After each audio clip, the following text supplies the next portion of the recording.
Hello every friends, welcome to. ஓ, நீ அப்படி வரியா?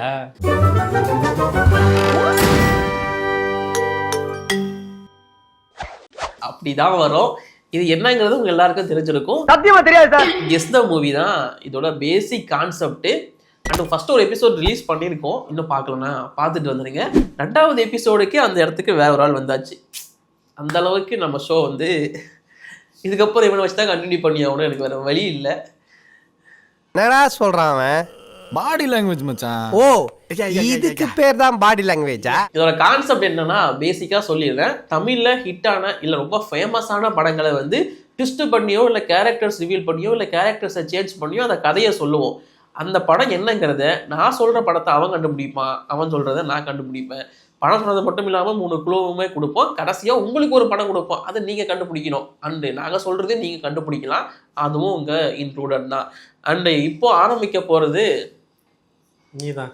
குண்டு பைப்ல எப்படி கோர்த்து விடுது பாரு. இவ்வளோ நேரம் பேசிட்டு உங்ககிட்ட கொடுத்தா நீதான் அப்படின்னு சொல்லி திரும்ப எங்கிட்ட திருப்பி விட்டேன். ஆமா, நீ சீனியர்ல எப்படி இருந்தாலும். ஸோ சீனியர் வந்து நீ ஷோட சீனியர், வயசுல அவன் தான் சீனியர். அதெல்லாம் கட் பண்ணிடுங்க.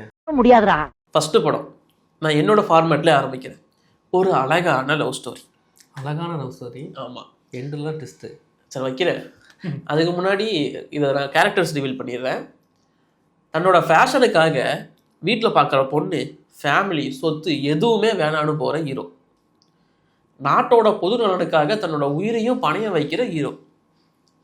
தன்னோட கனவு நாயகனை கண்டுபிடிச்சாலும் வேற ஒருத்தரை கல்யாணம் பண்ணுற ஹீரோயின். ஹீரோ மேலே லவ் இருக்கும், ஆனால் பாஸ்டெல்லாம் நினச்சி ஹீரோ கிட்ட அந்த லவ்வை எக்ஸ்போஸே பண்ண மாட்டாங்க அந்த ஹீரோயின். இது என்ன பிரமாதம்? இது விட பெசலைட் ஒன்று இருக்கு. லவ் ஃபெயிலியர்னால சாகுற நிலைமைக்கு போகிற ஹீரோயின், சூசைட் பண்ணுற அளவுக்கு போகிற ஹீரோயின். ஹீரோ வந்து ஹீரோயினுக்கு பயங்கரமாக ஹெல்ப் பண்ணுவார். எந்த அளவுக்குன்னா ஹீரோயினுக்கு பிடிச்ச பையன் கூட சேர்த்து வைக்கிற அளவுக்கு. என்னங்க எனக்கு ஒண்ணுமே புரியல. ஏய், நீ சொல்றதே ஒரு மாதிரி எப்படி தெரியுமா சொல்ற? எக்ஸாம் கொஸ்டின் சொல்ற மாதிரி சொல்ற. ஒரு படத்தை ரிவீல் பண்ற மாதிரியா பண்ற? கேரக்டர்ஸ் ரிவீல் பண்ணியிருக்கேன். சொல்லு என்ன படம் வந்து இப்ப நான் என்ன உங்கள்கிட்ட சொல்றது? குழுக்கு போயிடலாம். குழுவுக்கு போயிடலாமா? இங்கே ஹீரோ ஹீரோயின் ஒவ்வொருத்தருக்கும் ஒவ்வொரு கனவு இருக்கும். ஹீரோ தன்னோட கனவை அடைஞ்சாதான் ஹீரோயின், ஹீரோயின் தன்னோட கனவை வந்து மறுத்தாதான் ஹீரோ கிடைப்பாரு. தெரியலையே எனக்கு தான், பழைய படத்துக்குலாம் போகுது. கொஞ்சம் பழசுதான், தித்திக்குதே மாதிரியே இருக்கு. அந்த டைம்ல ஒரு 90s ஃபேவரட் வச்சுக்கோ. அவ்வளோ தூரத்துக்கு போனா படத்துல வந்து 3 hero 2 heroine. 3 hero 2 heroine. 3 hero 2 ஹீரோயினியா? என்னடா இது? ஐயோ, சரி 3வது குழு போயிரு. கடைசி குழு இதில் நீ கண்டுபிடிக்கிற நான் தான் வின்னர். ஓகே. படத்தோட ஹீரோ வந்து டைரக்டர். தெரியலடா. தெரியல. என்ன பொசுக்கு தெரியல? ஆமா, என்ன சொல்ல போற சொல்லு. ஏன்னா உண்மையில தெரியல. ஏன்னா என்ன பண்றது, இவன் பழைய காலத்துக்கு போனா இப்ப உள்ள படத்தையே ஒழுங்கா பார்க்க மாட்டேன். என்ன சொல்ல போகிறாய், என்ன சொல்ல போகிறாய்? அஜித் படத்தையாட எல்லாரும். அஜித் மட்டுமா இருக்காரு அதுல? தன்னோட ஃபேஷனுக்காகனா அஜித் வந்து டைரக்டர் ஆகணும் அப்படிங்கிறதுக்காக வீட்டில் பார்க்குற பொண்ணு, ஃபேமிலி, சொத்து எதுவுமே வேணான்னு போயிடுவாரு. ஆமாம், அதுதான் ஃபர்ஸ்ட் பாயிண்ட். மம்முட்டி வந்து ஆர்மி மேன், நாட்டு பொது நலனுக்காக உயிரியை பணைய வைக்கிற ஆளு. அதே மம்முட்டி தான் ஐஸ்வர்யா ராய் பிடிச்ச பையன் கூட சேர்த்து வைக்கவும் ட்ரை பண்ணுவாரு. ஐஸ்வர்யா ராய் தான் சூசைட் பண்ணவும் போகும். கடைசியாக ஒரு குழு சொல்லல, அதாவது ஹீரோவுக்கு டைரக்டர் ஆனால் தான் கல்யாணம் ஆகணும் அப்படிங்கிறது இருக்கும். ஹீரோயின் வெளிநாட்டுக்கு போகாம இருந்தா தான் அஜித் கூட சேர முடியும். இந்த மாதிரி கனவை மறுத்தா எல்லாருக்கும் அவங்களுக்கு புரிஞ்சிருக்கும், ஆனால் உனக்கு புரியல, நான் என்ன பண்றது? சரி ஓகே விடு. நெக்ஸ்ட் படத்துக்கு. உனக்கு லவ் பண்ணலாம் அவ்வளவா பிடிக்காது, அதெல்லாம் மறந்துடும்.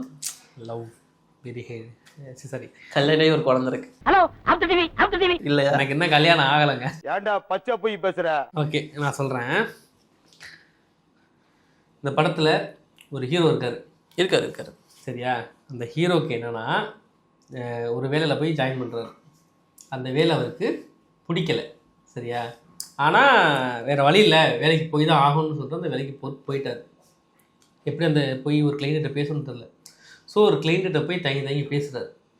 அவருக்கு இவர் பார்த்தோன்னே ஒரு கோவம் வந்து அடித்து அனுப்பிடுறாரு. என்ன பண்ணுறது தெரியாமல் போய் ஒரு இடத்துல இருக்கும்போது அங்கே ஒருத்தவங்க ஏற்கனவே ஒர்க் பண்ணிகிட்டு இருப்பாங்கல்ல, அவங்கள்ட்ட போய் ஒரு ஹெல்ப் கேட்குறாரு.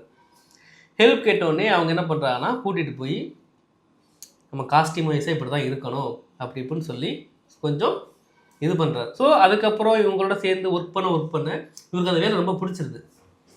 சரியா? அப்போது இவர் வந்து ஹீரோயினையே பார்க்குறாரு.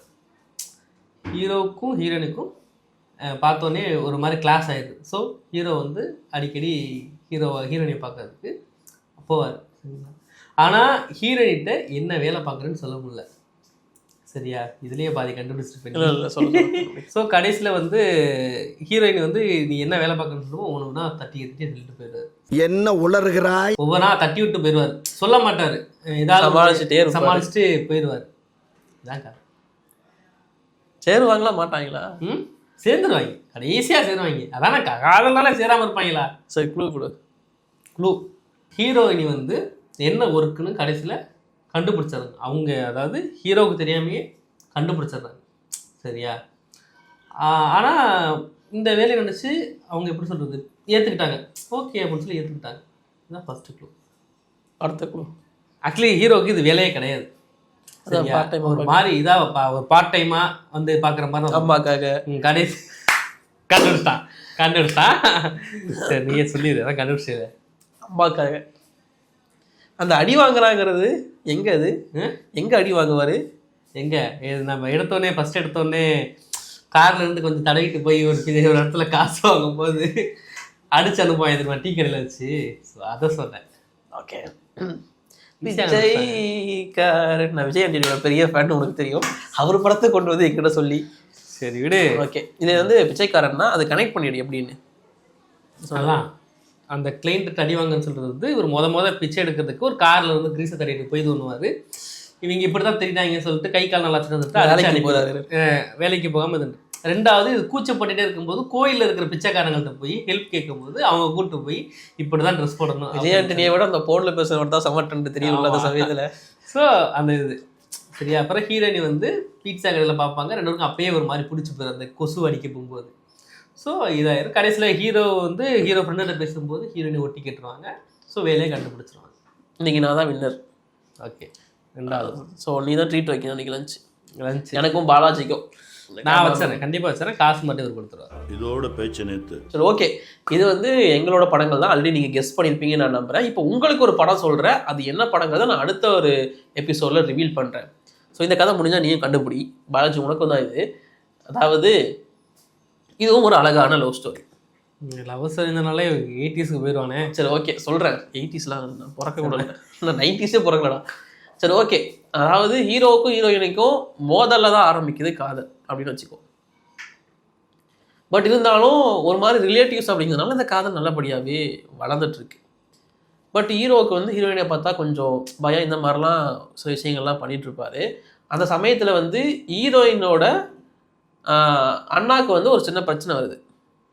அதை வந்து ஹீரோ எப்படி சால்வ் பண்ணுறாரு, ஹீரோயின் சேர்ந்தாங்களா இல்லையா, இந்த பிரச்சனைகள்லாம் சால்வ் பண்ணாரா இல்லையாங்கிறது தான் படத்தோட மீதி கதை.